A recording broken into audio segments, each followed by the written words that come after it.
Det ved jeg ikke, jeg kan der måske nogle andre. Og så er jeg på det med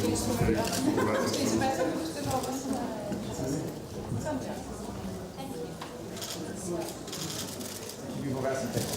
One look square, please. Middle, yes. Sorry, bear with me. Here, please. And up here. And one up here, please. To the left side, please. And then here, please.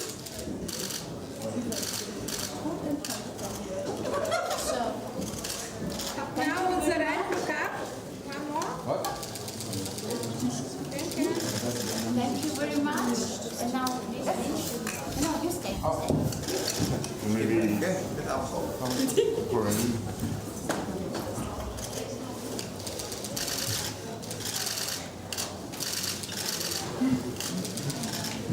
And one more time to the left side, please. And then here, please. Down to the right. One more look square, please. In the middle. In the middle, bear with me. And again, up here, please. Please, one step. Three to five if you want. Look at us. Look at us.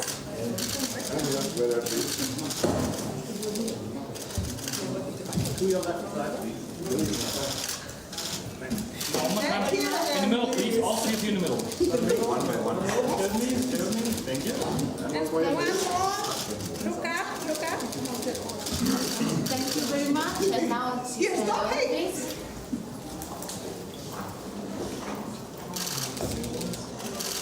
So one look in the middle, square that. Stay with me. Thank you. Down to the right. And one time to the left side. And then, yeah. One more on the right. Look up.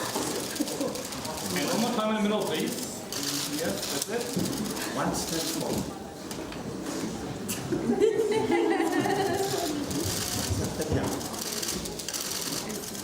And to us. Thank you very much.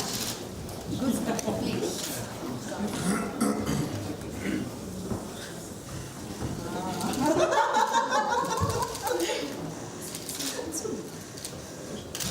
And then one look square that in the middle. Stay with me. Yes, that's it. Stay with me, stay with me. And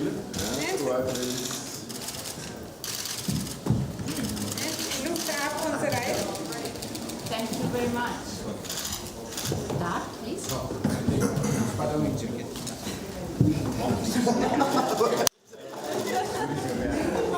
This way, it's to mine. Look up on the right. Maybe over the shoulder here. And then one look square, please, in the middle. And one look in the middle. Yes, that's it. Stay with me. Thank you very much. Thank you. Please,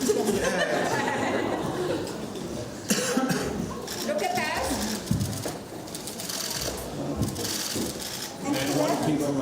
And one look square in the middle. On the right.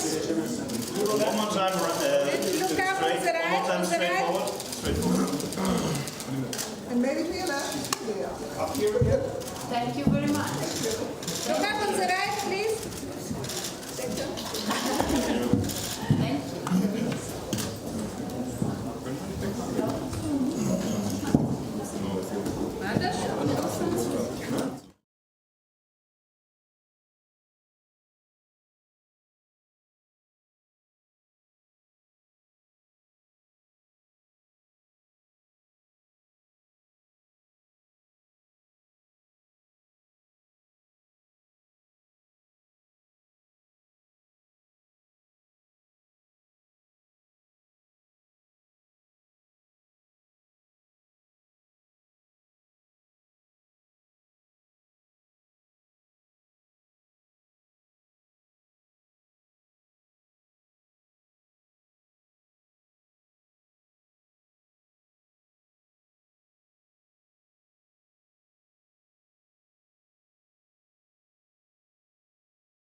Gustav Möller from Denmark became internationally known with The Guilty in 2018.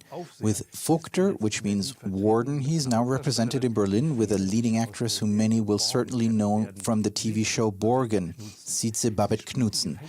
She portrays prison guard Eva, who is faced with a serious conflict when a young man enters the prison. There is a terrible connection to him. In this disturbing thriller, Eva, an idealist, is now faced with big moral questions and momentous decisions.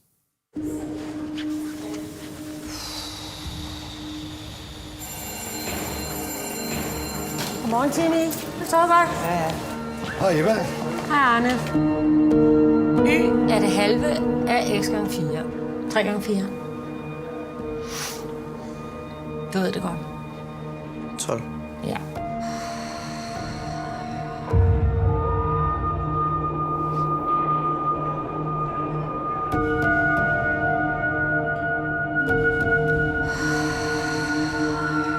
Okay, så.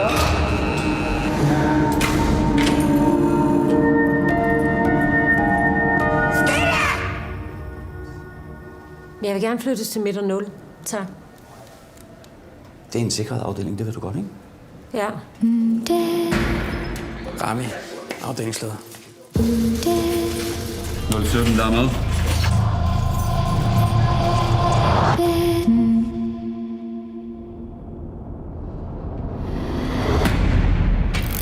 Hvad fanden skal du ind hos 07?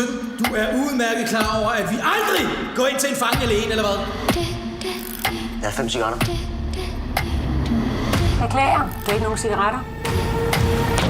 Fucking so, mand!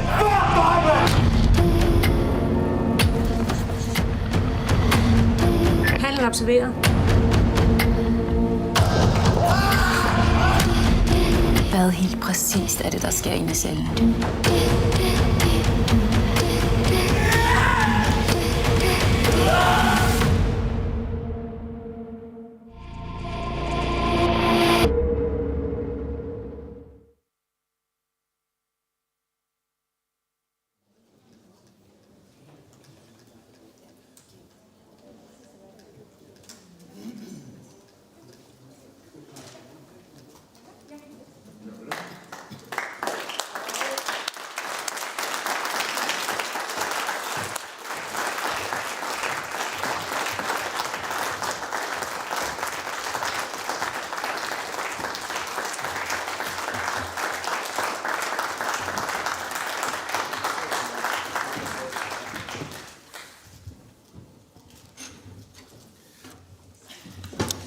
Good afternoon and welcome to the press conference for the world premiering competition of songs. Let me introduce our guest here at the table for this conference, starting from your left. We have the producer of the film, Lina Flint. Welcome, Lina.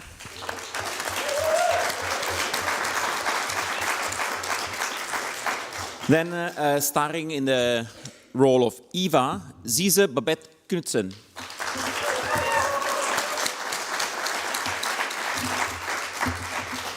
The writer and director, Gustav Möller.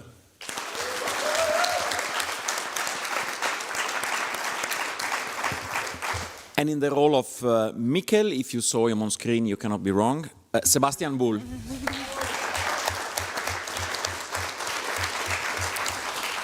And on my right, back in Berlinale, he was here with us in 2020 with Curveball, by the way, Dar Salim. Welcome back.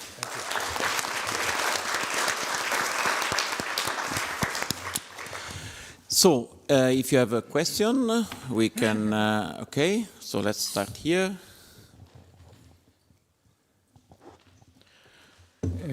Congratulations for the movie. I would like to know if is there a kind of metaphoric meaning with the hallways in your work?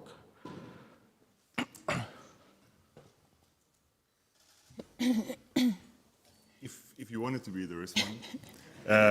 I think we definitely spoke about the person as not only a realistic place, but also as an image of Eva's mental space. And I think Kristina Kovac, the production designer of the film, did a beautiful job in kind of following the psychological journey of the characters through these hallways and this kind of maze-like prison. Yeah.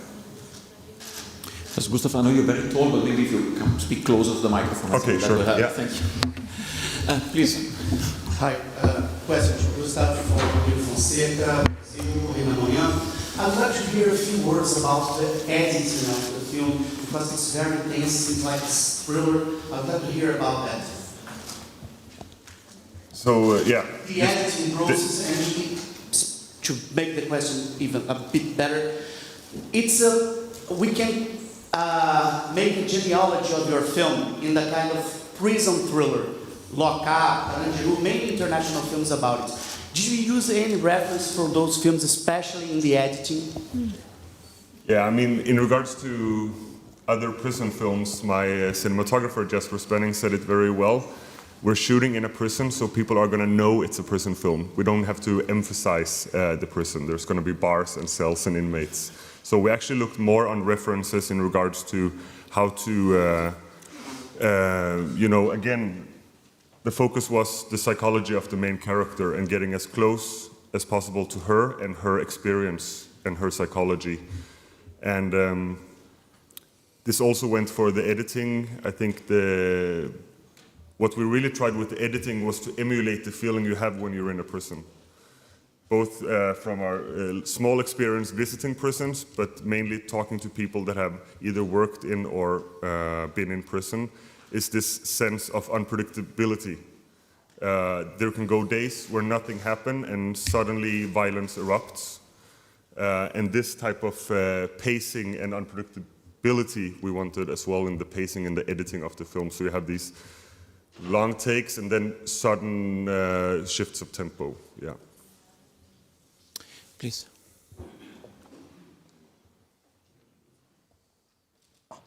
Thank you. Hello, it's Yannis Raouzeos from myfilm.gr Greece. Nice of having you here. A question for both the actors and the filmmaker and the director. It seems like this prison somehow encloses not just the feelings of the main character, but the whole feeling of a society in total that seeks for punishment and justice through this kind of system. I would like to know what is the existential answer that you would like and your characters are giving at the end to this question? You look at me, existential question, that's my part of the table. No, I think it's, I mean, just from my point of view, it's more sending out a lot of questions than answers, and all the themes and everything is played between dualities, between poles, between contradictions, and I don't think that it presumes to have an answer to anything. But I think the different questions are represented differently in throughout the film.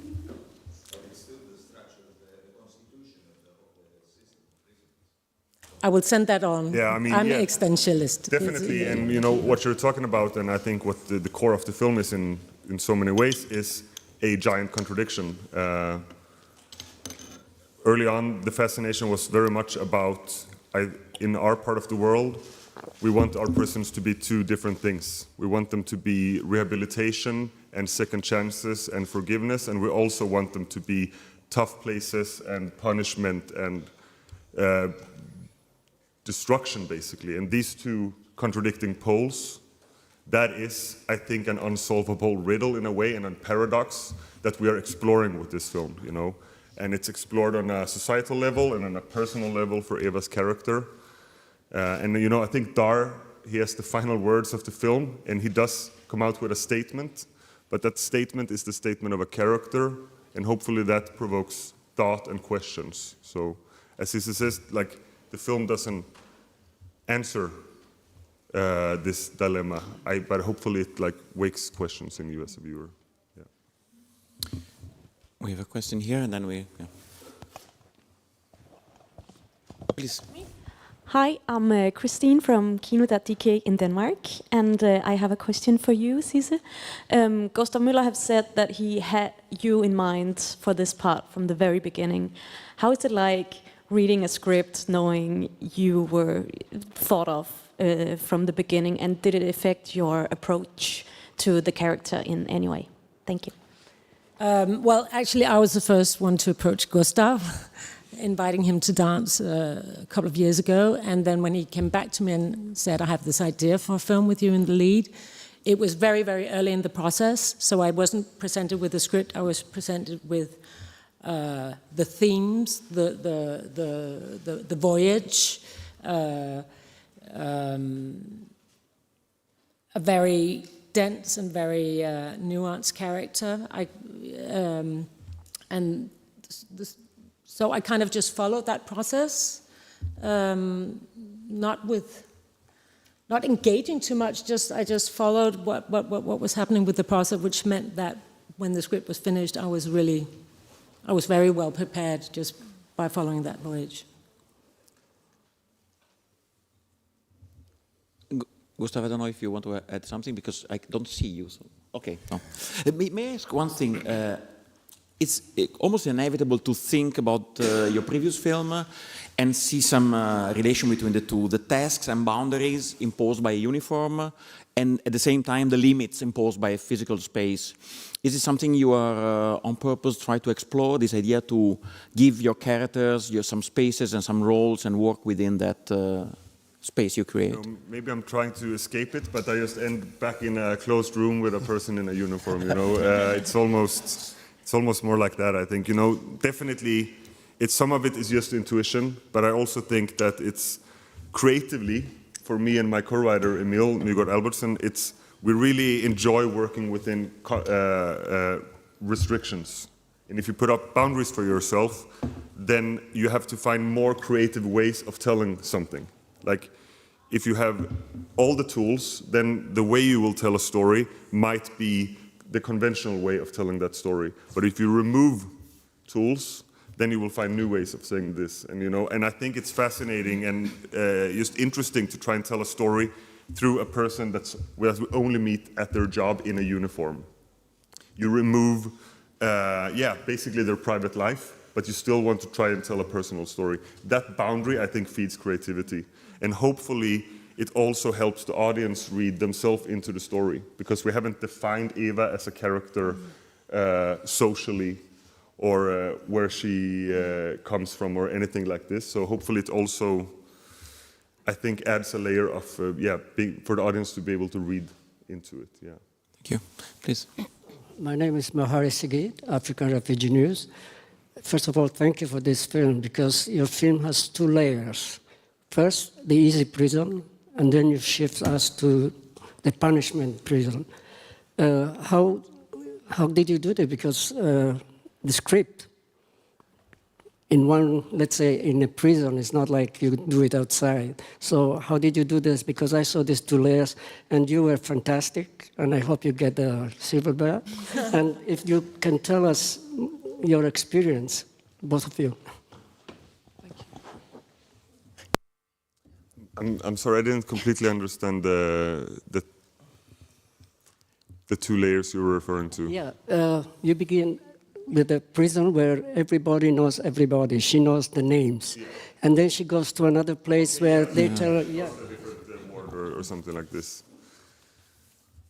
Yeah, I mean, it's definitely represents what I was talking about, like we were all talking about the two different poles, you know, I think the two wards or cell blocks represent, basically, one represents rehabilitation and one represents punishment, if you want to make, like, and I think at the start of the film, you know, Sisse's character and Dar's character definitely represent two different sides of this coin, and hopefully we move into, like, it starts out more black and white, you could say, and then hopefully we move into more of a moral gray area, yeah. May I, in this regard, maybe try to see if we can explore this issue a little bit more? The scenes between Eva and Mikkel, there is a tension and a concentration between the two characters at that point, that it feels that we almost wonder how it's possible that there was a crew and a camera there, because they feel so much, there is such a tension between the two characters. I would like to ask you how you work on set to create this, if there was a lot of rehearsal, or on the contrary, you use a different approach to create those moments in the film. Mostly to Gustav, but also for you too. Yeah. Hi. So, Gustav and I started really early in this process by talk about Mikkel's story, and I got to have my own way of like creating Mikkel with you, and I simply forgot the question. No, but yeah, it was definitely. I think we worked a lot individually. Yeah. And Cisse worked individually, and then the question was about then going to set and how much did we rehearse, or how much was it something that. So we kind of knew our characters so well, so it actually got quite easy when we stood on set, because we did a lot of the hard work before we went on set. And also we kind of, I like you, Cisse, so we have good chemistry, which is also really important when you work together with someone, and also you, Gustav. So yeah. But then again, it's again with the pose and with the projections that we have on towards each other. He sees me as a human form. I see him. He's completely demonized in my eyes, and that created sort of a really. We came from with very concentrated energies, and because it's not a word-rich film. It was very much about energies and projection and what happens in the moment. So feeding off each other, feeding off the prison, feeding off the proximity. Is it happening in an isolation cell? Is it an isolation yard? So I think the tension comes from, I think Gustav kind of makes the scene, it's always walls of the prison in that, oh Jesus, I'm an existentialist, I'll just keep you. Yeah. A cell or a framework, basically. And Yeah. I think, and to just go back to, it's like, as Sebastian said, there was a lot of preparation. And then I think it was about, for me, just creating a space, and then for the actors to do their thing, which they do brilliantly,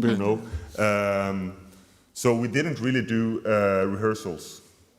There was preparation, individual preparation, and then it's about energies meeting, And character work. Yeah. Please.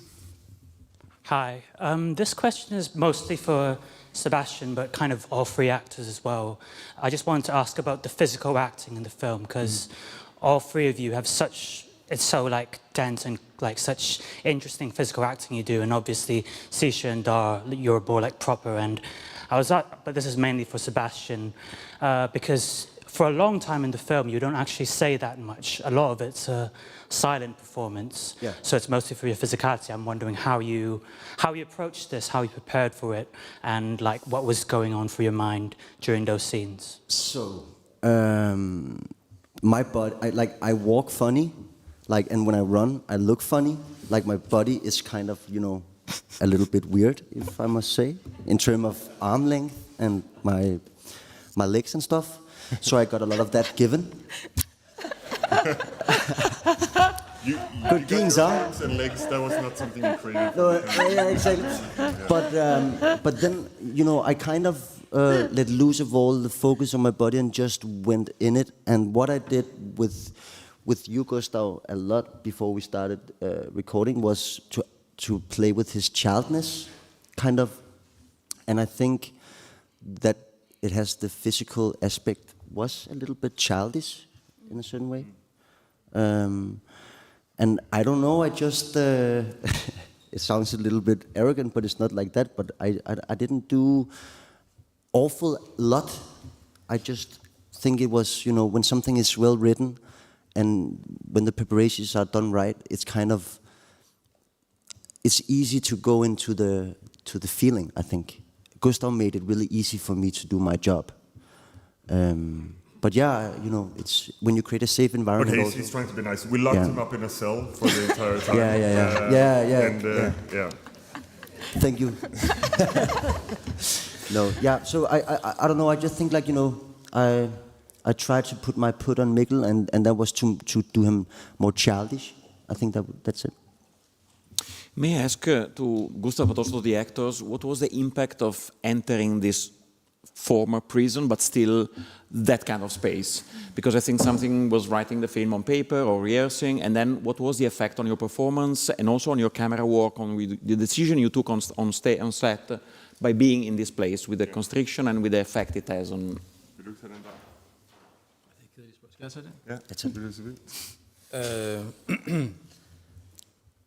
I mean, for me, this movie was a comedy, but maybe I misunderstood the film. It's a good question, but you know, I think the most interesting question was actually from our Greek friend and the North African friends.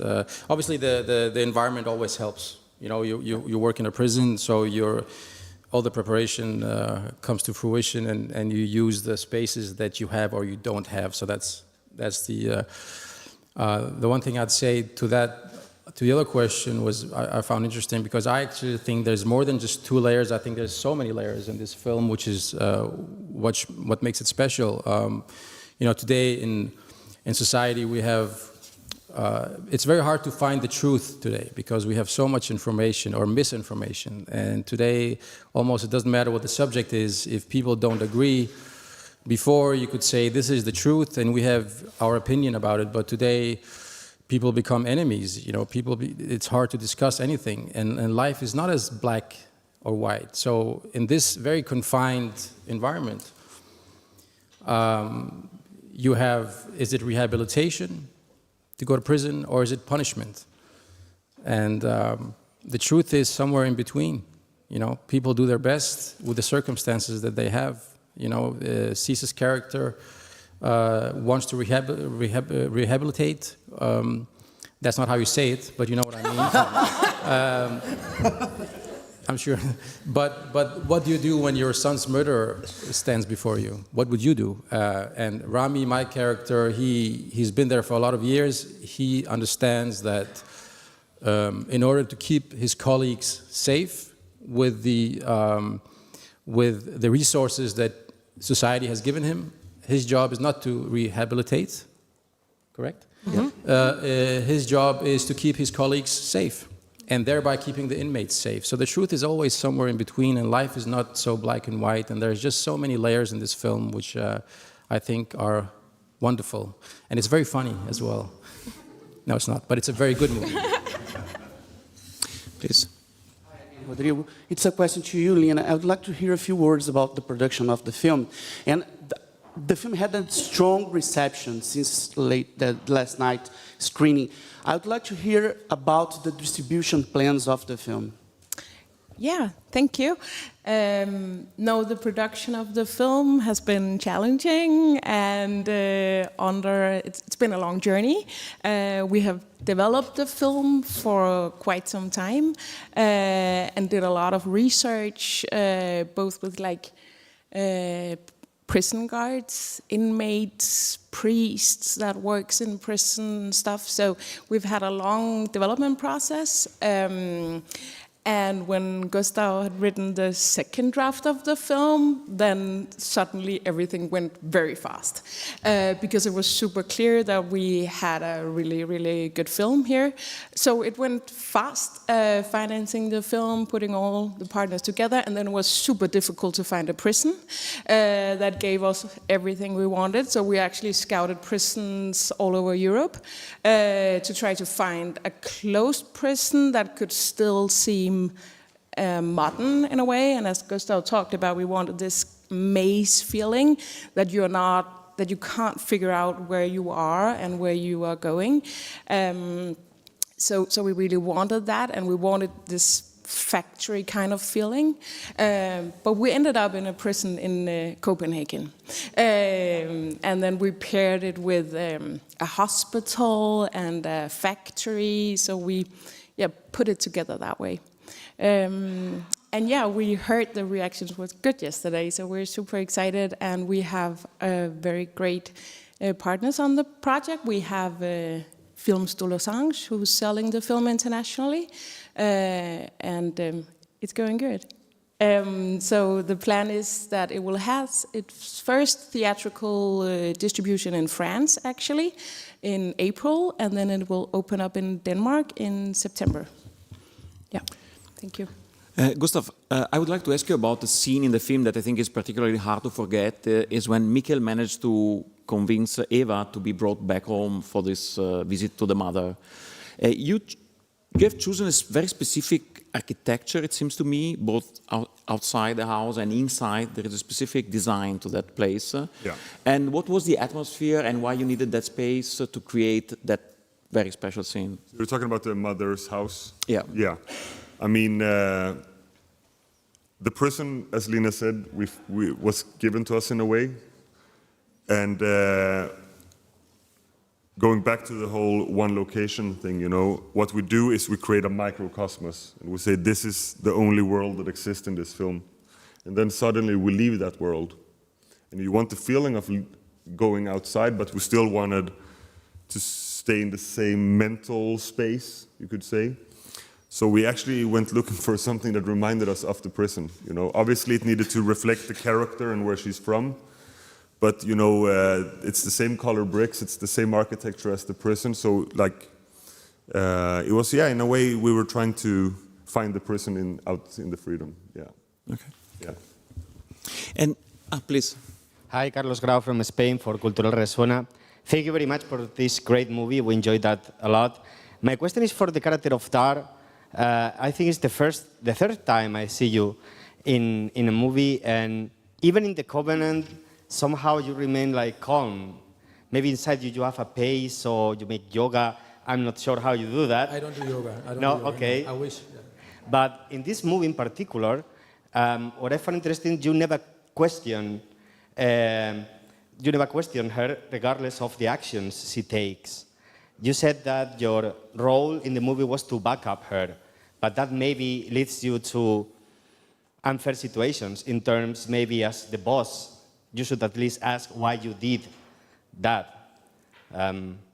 Yeah, I'm interested about that in your character. I mean, obviously we talk about all these things, me and Gustav, but he's a function of the story. So sometimes all these all these little calculations in between the scenes are maybe not necessary to show because we want to stay with the main character. But we do all these calculations in between the scenes and some wonderful scenes that are left on the floor of the editing room. But that's just how the way it goes when you make movies. And I think the final edit is the right one for the movie. But we do all these calculations, and I think it's very clear that even though you don't see all the little talks they have in between the scenes, obviously after she makes a mistake, you see him correct her once very sharply because it's dangerous.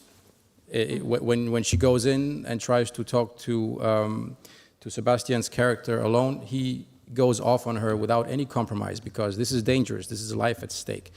And I don't think it's necessary to show that, and then they have a conversation afterwards where he explains why this is dangerous. And I don't think you need all the other conversations. And I think it's enough to show that when she's in trouble, he will stand with his men and women who work for him. And because he understands that this is the system, this is the resources that we have to work with, and we're just humans, we do our best. So he's very loyal to his people, and he expects the same. And I think it's clear, that journey is clear, and towards the end of the movie, without revealing what happens, I also think it's clear his position on what she should do. Yeah. I think this is interesting. I would like to ask you, also in connection to the question before, because we have the feeling, maybe in the film, that at the beginning there are an actual discussion if Mikkel is allowed to do certain things, I mean, and how Eva can get him to do those things. And then little by little this discussion and the role of the authority almost disappear and things happen. I mean, almost magically, he's asking and he's getting to visit his mother. I was wondering if this idea that the film gets slightly less realistic in a way and maybe enters more the subconscious or the world of Eva. Yeah. It was part of the... I would say definitely so. I think the first half of the film very much, I think, is about literal power. And the second half of the film is very much, I think, about emotional power. And I think, you know, after the midpoint of the film, a lot of the factors of the prison goes away, and it gets focused very much on a relationship between these two people. It's like the prison disappears around them, and it becomes so much more, I think, about the emotional power that Mikkel is starting to get over Eva, in contrast to the literal power she has had of him before. And yes, definitely we are literally moving into a more surreal way of telling the story in the second half.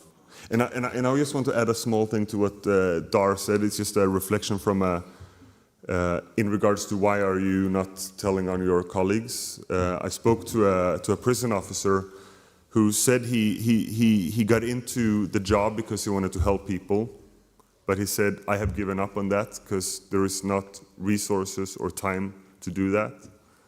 And he was talking about how harsh it was working in this environment. And I asked him, if you don't believe you can help anyone, why do you stay? And he said, because I don't want to leave my colleagues behind. So I think, and he compared it, he was actually also in Iraq, and he compared it to being in war with people. So I think that is just a story from real life to kind of emphasize what Dar was speaking about. Yeah. Okay, thank you very much. I think we ran out of time. Yes. Okay, so thank you very much thank you for so much, and thanks for our guests. Thank you so much. Thank you.